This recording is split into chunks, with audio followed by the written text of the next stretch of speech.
हां, नमस्कार. माझं नाव विजय निकम. मी समता सैनिक दलाचा राज्य संघटक आहे. आम्ही माननीय आयुक्त राज्य उत्पादन शुल्क मुंबई महाराष्ट्र राज्य यांच्याकडे तक्रार केलेली आहे. त्याच्या काही प्रती आम्ही जळगावलाही दिलेल्या आहेत. त्याच्यानंतर महाराष्ट्र राज्याचे मुख्यमंत्री माननीय उपमुख्यमंत्री माननीय सुमित्राजी अजितदादा पवार ज्यांच्याकडे राज्य उत्पादन शुल्क खातं आहे त्यांच्याकडे देखील आम्ही तक्रार केलेली आहे. तक्रार करण्यामागचा उद्देश असा आहे की जळगाव जिल्ह्यामध्ये एक भरारी पथक आहे जे राज्य उत्पादन शुल्कच्या अधिपत्याखाली काम करतं. त्याला एक निरीक्षक आहे, ज्याच्या निरीक्षक म्हणून त्या ठिकाणी अशोक तारू म्हणून त्या ठिकाणी निरीक्षक आहे. त्यांच्या बाबतीत आम्ही तक्रार केलेली आहे. जळगाव जिल्ह्यामध्ये अवैधरित्या दारू विक्री केली जाते आहेत. बनावट दारूचे कारखाने जळगाव जिल्ह्यात आहेत. त्यांच्यावर अद्यापर्यंत कुठलीही कारवाई यांनी केलेली नाही आहे.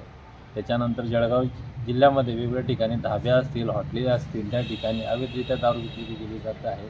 अनेक ठिकाणी दारूचे कारखाने आहेत. अशा तक्रारी काही वेळेस आम्ही मीडियाच्या माध्यमातून देखील या ठिकाणी ऐकलेल्या आहेत.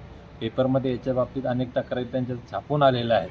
असं असताना देखील त्यांच्यावर कुठलीही कारवाई होत नाही आणि त्यामुळे जळगाव जिल्ह्यामध्ये अवैध दारू विक्रीचे प्रमाण हे जास्त प्रमाणात वाढलेलं आहे आणि त्यामुळे महाराष्ट्र सरकारच्या या ठिकाणी महसूल बुडत आहे.